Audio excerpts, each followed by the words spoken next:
Would you stand to your feet and would you welcome Eric Trump back to Sheridan.Church today?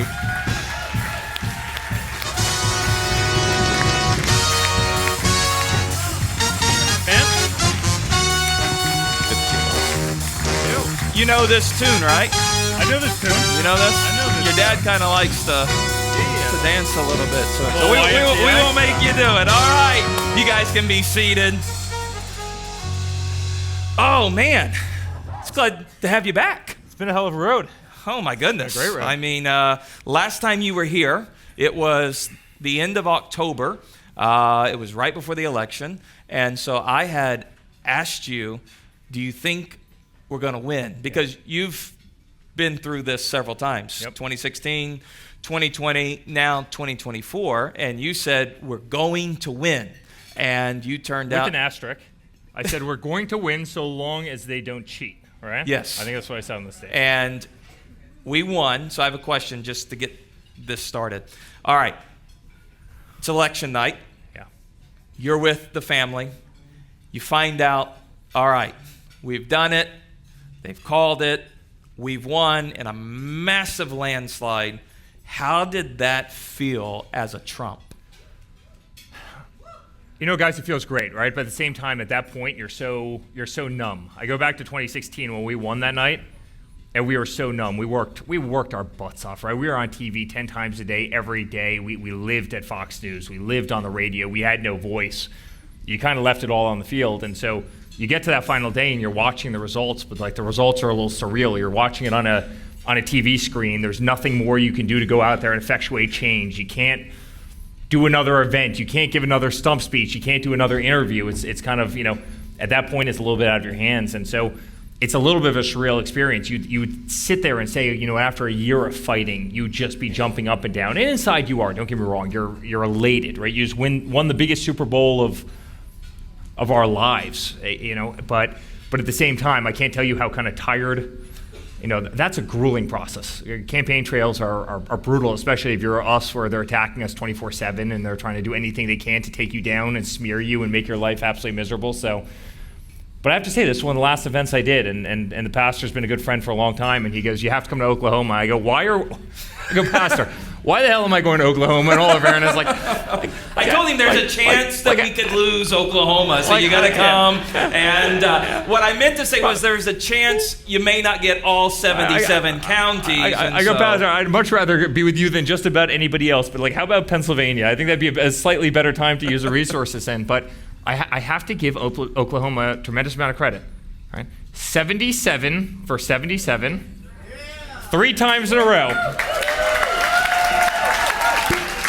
And by the way, there's a great meme that was floated around. Like 100 of my buddies from Oklahoma sent this to me, but it was like a map of all the states, and it said it was like New York and a little bubble off of it, and it said no state is perfect, and then it had Oklahoma, and it said Oklahoma, 77 for 77 times 3. Hold my beer, and it was like the greatest. It was the greatest little meme. So we love you. The Trump family loves you, and guys, it was great to be here. It's Trump country out here. Absolutely Trump country. So last time you were here, you kind of gave us some personal breaking news. Yeah. That you had been deputized as you're not just Eric Trump, the businessman. That is true. You are now Eric Trump, the sheriff. And so how's sheriff life been in Florida? Have you arrested anybody yet? No, I've totally neglected my duties. So this was a good old Florida sheriff who loved everything about Trump, deputized me, gave me a gun, and put me through no qualification courses whatsoever. It's probably total dereliction of duties, but no, I was honored. No, listen, things are great in the family. I mean, things are great. It's Keith Pearson. You know Keith, right? I do know Keith. Yeah, Keith. Very well. Keith's a good man. He's a good man. So, and he's doing great things now, actually, in the administration. But, guys, it was great. Kind of election night. Next morning, I called him. I go, "Pops, I love you to death. We won the big game. I'm going back to capitalism. I'm going back to our company. What I like doing every single day. We run the best hotels and golf courses and commercial buildings, residential buildings in the world." And I go, "I can't wait to get out of the kind of swamp, and I can't wait to spend a little bit of time with my family, sit back every day, and kind of watch you kick butt in Washington, D.C." And I sit there every night and I watch it. And I was at the State of the Union. What was it, 2 days ago? Yep. And that was really enjoyable, by the way, right? I mean, that was really enjoyable. when you see him, when they poll, CNN polls their own audience, and he had 76% approval rating on his speech on CNN, right? That means you have 110% on Newsmax, right? So if and you're watching this, I was sitting right next to that young boy who had cancer, who kind of went viral, and this sweet little kid, and you're looking at the other side. They won't even stand up. They won't even clap. And listen, I know there's a lot of error between issues. There's a lot of a lot of issues that you can argue credibly both sides on. People can differ on. The fact that you had an entire half of our government not be able to stand up and clap for a child who recovered from 13 surgeries and unthinkable terminal cancer is just kind of mind-boggling to me. So you were sitting next to him. I was sitting like 2-3 people away from him, and it was amazing, and you could just kind of see them crawling in their seats, and that might have actually felt better than election night, if you want to know the truth, because it's you finally know that you're going in there and somebody's doing something that you ultimately fought for, and we're a family that didn't need this stuff at all. But believe me, we would have been much better off staying in the commercial world, not dealing with it. A hell of a lot less stress, a hell of a lot more business, a lot of things. And we love red, white, and blue. I mean, you and I have talked about it a million times. We love red, white, and blue. We want to save this country.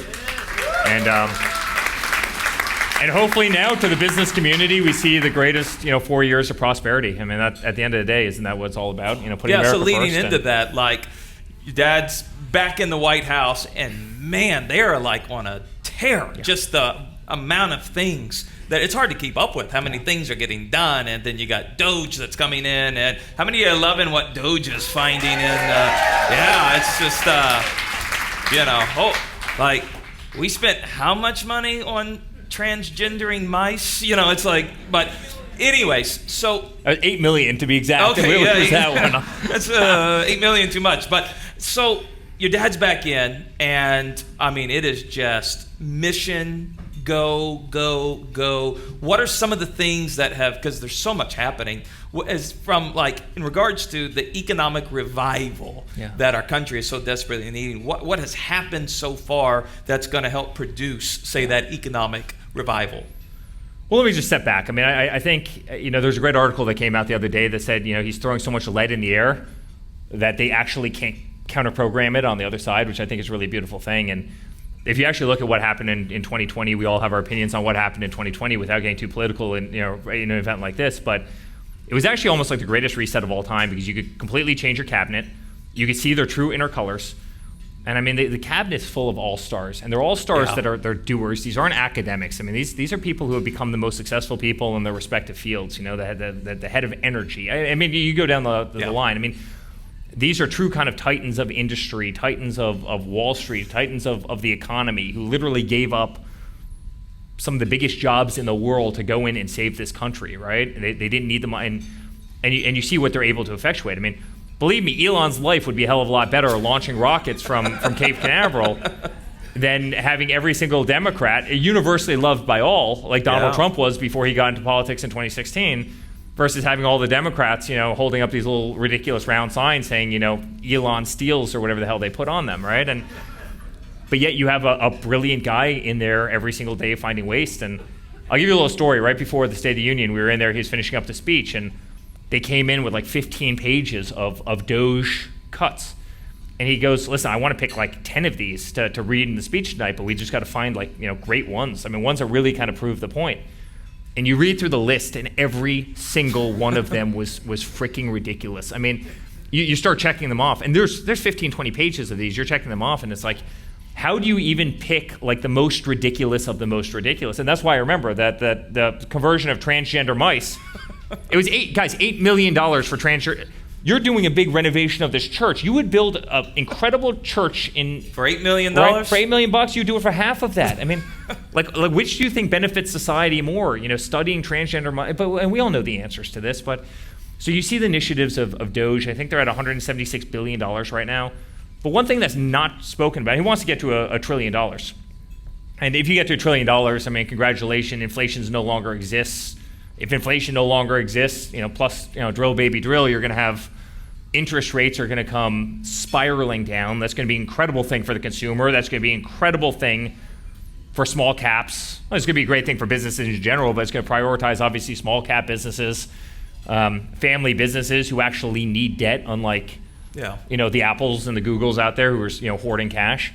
And that's literally going to catapult this country. And then you take that and you combine that with cutting 10 regulations for every one new regulation that's created. Actually being an advocate for American business. I mean, we were talking about pipelines in the back a minute ago, and we've all seen this war, right? I mean, you get a drilling permit, you're able to drill a well, you're able to go after some natural gas that's under your property, and guess what? They just block all the pipelines so you can't actually move the very product that you just got, right? I mean, we've seen these games before, and so all of that's getting kind of swept away. I mean, make business easy, get government out of business, create a great business environment. Stop companies all over the world from putting our companies out of business. I mean, if you look at what Asia's done to us, specifically China, over the last 30 years, I mean, they stole every single one of our jobs, then they make the exact same product and they sell it back to the very people that they put out of employment here in the US. And I can't tell you how many of those factories I spoke in. I mean, all over the country, in every single state in the country. I've been in desolate factories that were once beautiful, that are now surrounded by chain link fence. There's weeds growing up in the parking lot. There's no electricity on. The lights are off. I mean, they've decimated this country, and they've done so because they won't export. They won't import any of our products. They only export into the United States. You've got the biggest cargo ships in the world. They come into the port of LA, the things are about, the gunnel of the ship is about that far above the water. They unload all their crap, and then congratulations, they sail out, and you see the prop in the back because they're so light that the ships are so buoyant. I mean, they've killed us, and you see the tariffs that are going on right now. I mean, my father just wants. I think people misinterpret the tariff stuff a little bit, and I'm almost glad they do. But those warning shots are important, and he'll certainly do it if he has to. But in a perfect world, we just have free trade. We can buy cars from China, they can buy cars from us. Let capitalism actually rule the day. But instead, there's just been a war against every industry in this country. Let's shut it down. There's been a war against oil and gas. I mean, maybe the single thing that we do best as a country is oil and gas. Yeah. And they've killed us. I mean, they've absolutely. China would die to have 1/1000th of the amount of gas that we have under Oklahoma alone, let alone everything that we have under Texas and Alaska and Pennsylvania and Ohio and the Dakotas. And yet we turn it all off. I mean, have we lost our damn minds? I mean, the answer is yes. We've lost our damn minds. And can you imagine having $36 trillion worth of debt? And you're spending $8 million on transgender mice and all these other ridiculous projects, right? And we're sending all sorts of money to Pakistan every single day. They wouldn't tell us that bin Laden was hanging out 2 miles away from their equivalent of West Point. Somebody who took down buildings in a city that I grew up in. And I think that's what America voted for this time. Just a person that has some damn common sense, who actually puts our country first, who will stop the waste and the abuse, who has the backbone, who can kind of withstand that fight. And it's refreshing. Yeah. It's refreshing, really refreshing.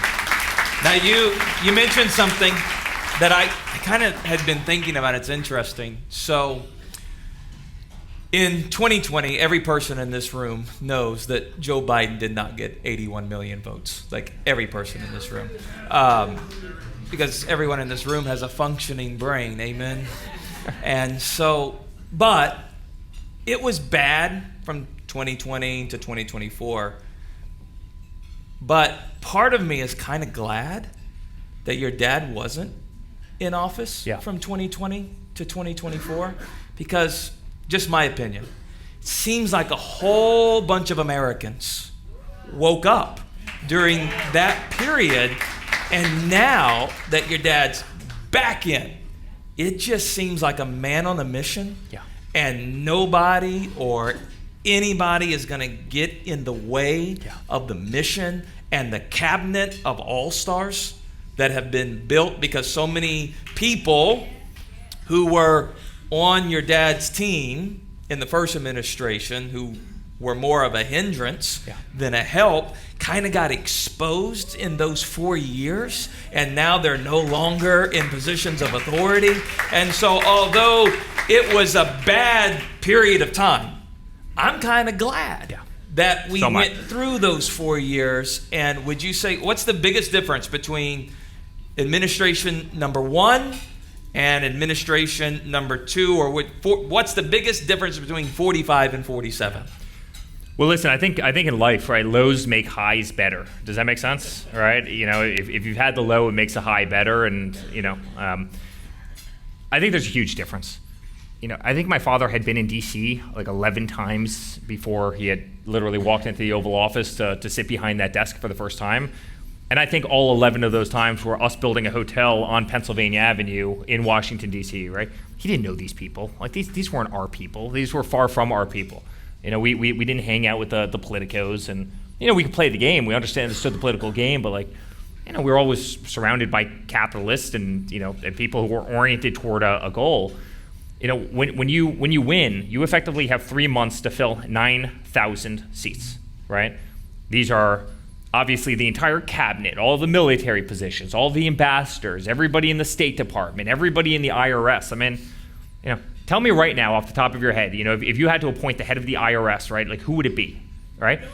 Billy Long. All right, well, that might be a good, yeah, exactly. But then who would the 10 people be below that person? Who would your EPA administrator be? Like all of a sudden, when you have to appoint 9,000 people, you run out of people with those qualifications awfully quickly, right? And so what happens is naturally you almost have to rely on the input of other people. And listen, guys, DC is a swamp. You want to know the truth? It's just a swamp. And so I think learning the game over those first 4 years, and those first 4 years are amazing, right? By every metric, those first 4 years are amazing. Then having the entire country see the absolute calamity that was the following 4 years, 2020, 2021 through obviously now, and watching the media kind of carry that water for a guy who just wasn't there. My wife was on Jake Tapper. This clip's been going all over the place because Jake Tapper just wrote a book talking about Biden's mental decline. And my wife was on his show and says, listen, everybody knows that Biden's slipping. Everybody can see. How dare you mock his stutter? How you're making fun of a handicap? How insensitive, right? And then the guy writes a book about his decline. The media did everything they could they became the political lobby arm of the DNC, of the Democratic Party. And all of America realized it. And if you want to know why mainstream media is dead in this country right now, it's because none of us trust them. Do you want to know why Joe Rogan's getting 25 million people tuning into every one of his shows, and he's effectively doing his show off of an iPhone? Because he's got an independent voice that you can't corrupt, and that makes a whole lot of sense, right? In February of this year, right? My father was in for all of what? At that point, 11 days? You had the greatest military recruiting in 50 years in the country. Everybody wants to go in. What's the change? Look at the southern border. You had the highest border crossings in history 4 months ago, and you went to the lowest, right? This wasn't policy that changed it. This wasn't Congress getting together and enacting some law. It was having a guy who was out there direct with an honest message, with people who would run hard and run fast, and it was taking the handcuffs off the system, taking the handcuffs off the military certainly, and I think you're going to see a lot more of that in the coming months and years. But taking the handcuffs off of law enforcement and immigration, letting people actually doing their jobs, but also broadcasting to the entire world. You're not going to come to America. You're not going to break our laws. You're not going to do it, and we're going to put America first. We're going to put people who want to come in legally first. And so it's just such a change of tone. But I think to your question, I don't think the media can combat it the same way that they do, because they just don't have the stock anymore. Well, X has also played a huge factor in being able to, you can get a message out now without being censored or throttled. And so with what Elon has done in regards to X, it kind of took the handcuffs off to where now the message of, say, the Trump base and the American base can get out there without, Facebook or Instagram or whatever. Twitter. Guys, they threw my father, the 45th president, off of Facebook, but they left the Ayatollah. Let's just put this. You literally have terrorist organizations all over the world that have had Twitter pages when it was Twitter before it was X, and they were throwing the president of the United States off of there. right? During his entire term in office, I didn't grow a single follower. That doesn't make a whole lot of sense because I think I was awfully public doing 4 of these every single day. I didn't grow a single follower during that period of time. Isn't that really amazing? I mean, every time you'd gain a follower, you would lose one off the back end, right? I'd have friends all the time. It's funny. I keep on following you, and for some reason, I'm not sure what's happening. Like, you just disappear from my feed. I mean, the censorship is real. Censorship is very real, and thank God. I mean, Elon has like the greatest quote of all times. I spent $44 billion not to buy, Twitter, but to restore free speech, the First Amendment in America. And he really did, right? But then, I'm sitting right next to Zuckerberg at inauguration. It was very funny. And by the way, he's like all in right now. I mean, this was like the greatest reversion of a person, but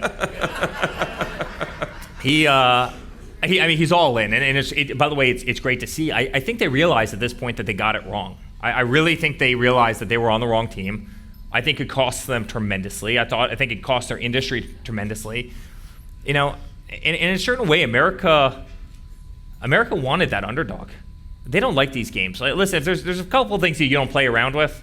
In America, you don't play around with freedom of religion. You don't play around with freedom of speech. It's a reason it's the First Amendment. Certainly in Oklahoma, you don't play around with the Second Amendment, right? So or in Florida, or just about anywhere else. But I think those antics really pissed a lot of people off. And then I think as you saw myself and my father sitting in a courtroom every day in downtown New York over absolute manufactured nonsense, where once again you had a judge imposing gag orders on everyone. I mean, literally threatening to throw him in jail for exercising a constitutional right as a candidate for president, not only as a citizen, but as a candidate for president of the United States. I think people said, listen, I've got enough of this crap, right? I have enough of it. It's the way they went after me. I became the most subpoenaed person in American history. 116 now. I got one last week. So I guess they're starting at 115 or 116 subpoenas yet, And you can look at my laptop. I'll give you my laptop. It's in the car right now. Anybody can explore anything they want in my laptop. I guarantee you won't find one bad thing yet. You see how other sides get away with absolute murder. People started to see this kind of unfair system, and they realized what was happening. And I think America fundamentally, they didn't like it. And I think it energized a lot of people to get out to the polls. Not to mention, obviously, all the economic issues that we saw during that period of time, whether it's the craziest inflation that you've ever seen in your lives, interest rates. I mean, under my father, people were going out, they're buying homes at, 2.25%, right? I mean, 225 basis points, 230 basis points. People are getting, 10-year interest-only finance on homes. How great that is. How many, young people started families and started lives together? What was it a couple months ago? 7.5% if you could even get financing. So your home mortgage became 3 times as expensive. How do you recover from that? How do you start a business? How do you start a life? And I think people got sick and tired of, they saw it. They saw it with their pocketbook. They saw it when they saw the price of eggs go through the roof. They saw it when it's, you needed that contrast. You needed the contrast between great and horrible. And I think you're going to go back to great, and I think we're going to do that very, very quickly. And I really do think that's going to cement the Republican Party. Or I don't even know if you want to call it the Republican Party, but just it's going to cement the party of common sense in this country again, and it's going to swing the pendulum back to where it needs to be. So to land the airplane today, this is a question for you. Like I said, last time you were here, it was pre-election, right at the time when everyone was real nervous, and you were very confident we were going to win this thing. Yeah. You were very confident. So your dad's just gotten in. All these cabinet positions have just been confirmed, and everyone's just trying to get things sorted out. But is the golden age really in front of us? And what do you see in the near future in regards to our economy, the morale? Are we going to get Canada as our 51st state? All that kind of. What does the near future hold for our country that you see? Well, no, we're 5 weeks in now. He just got back to Panama Canal. Did you see the stories right now? So that's hell of a feat, right? I built a building in Panama. I know that country. I've been there 100 times. literally you'd fly into the airport, every sign was in Chinese, right? And they were taking over the canal, and no one else had the guts to do anything about it. So I mean, I think that's a hell of an accomplishment. Yeah. I can tell you that the trade wars are ending, and they're going to end very, very quickly. And maybe you're going to have sustained tariffs. And I think most of the time, I think people are just going to comply and get back to a place of free and fair trade, where they stop abusing this country. That is going to happen.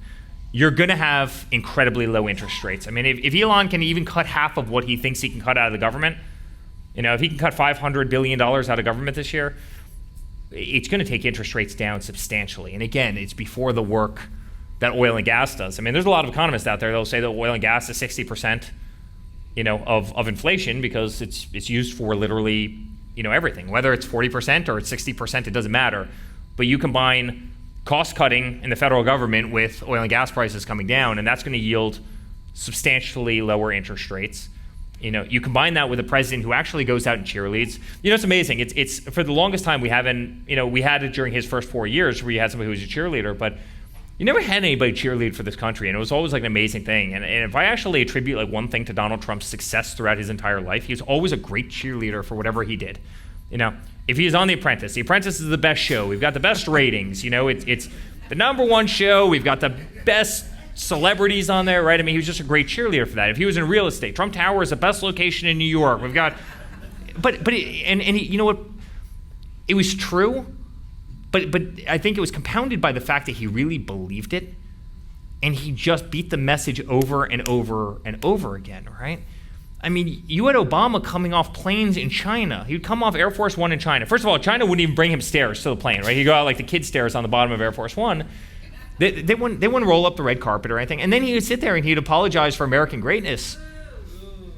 And you see just the tonal shift where he'll land somewhere. They roll out the red carpet. They bring the incredible, 1,000 white horses, right? You remember when he went into Saudi, you remember that, right? And this whole thing, and it's a respect thing. But then he'll stand out there and say, listen, none of these countries are going to rip us off.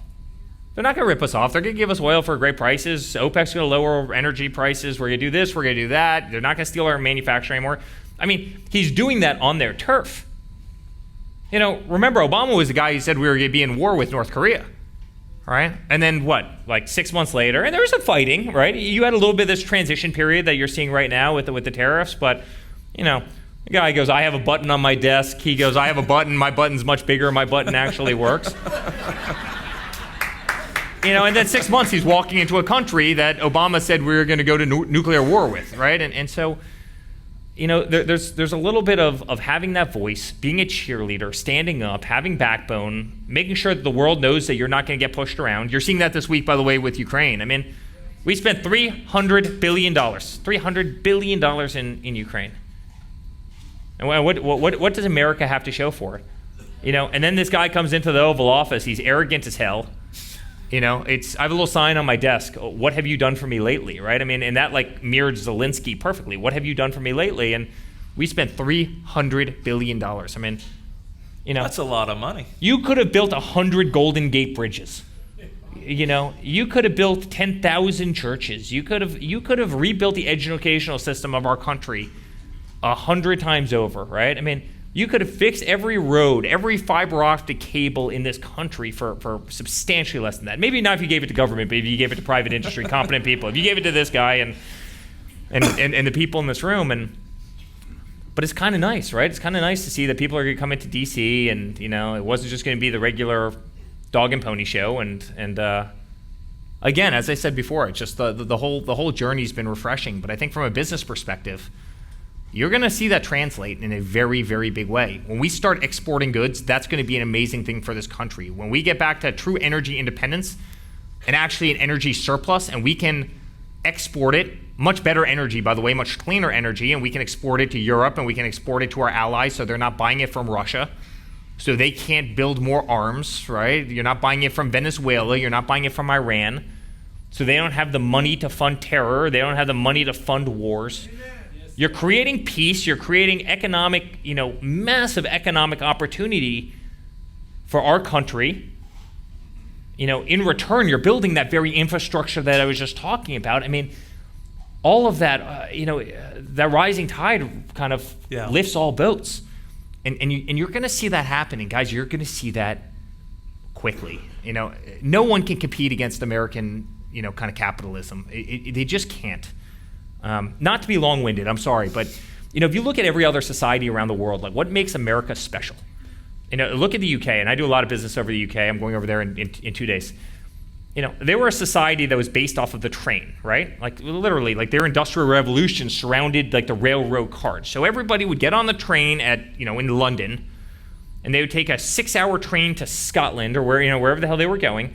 Everybody would get on at 9 o'clock in the morning. They'd get off at 1 o'clock in the afternoon. It really created zero diversity of thought or habits or thinking.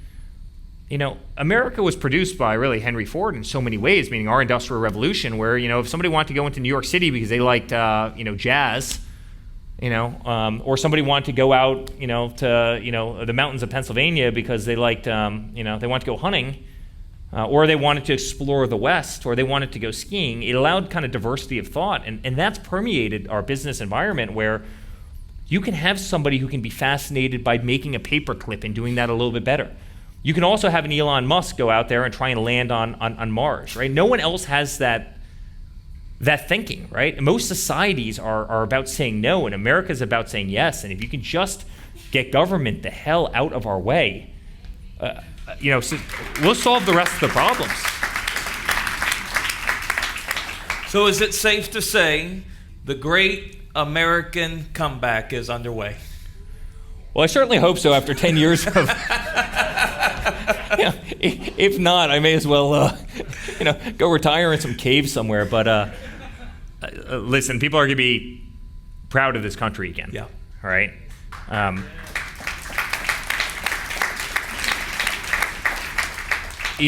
mean, obviously, this is a bit of a Trump. It's obviously a Trump event, but I mean, the amount of MAGA hats that I see all over the place. I mean, obviously you're wearing one, but there was I'm not sure if he's here right now. There was a guy on our plane coming from Atlanta to Tulsa, the last plane, and he was literally wearing his full, Trump, MAGA jacket on that plane, and he was proud to rock it out, walking through airports. People don't care anymore, guys. Like, we won that fight.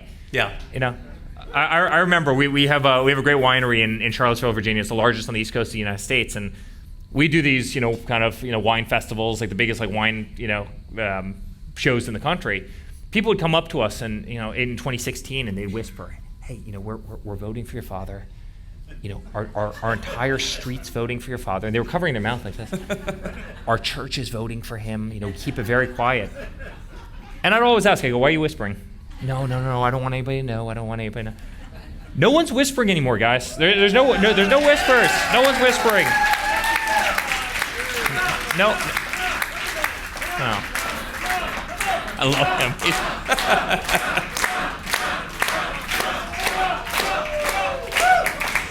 I think you're liked here. I like Oklahoma. You like Oklahoma? Hey, can we thank Eric Trump for coming to Tulsa, Oklahoma again? Eric, we're so glad. Thank you. You guys are doing an awesome job. Thank you. We're proud of you. And Oklahoma is Trump country. And you're welcome anytime here. Once again, let's thank Eric Trump for coming today. Thank you, guys. Thank you.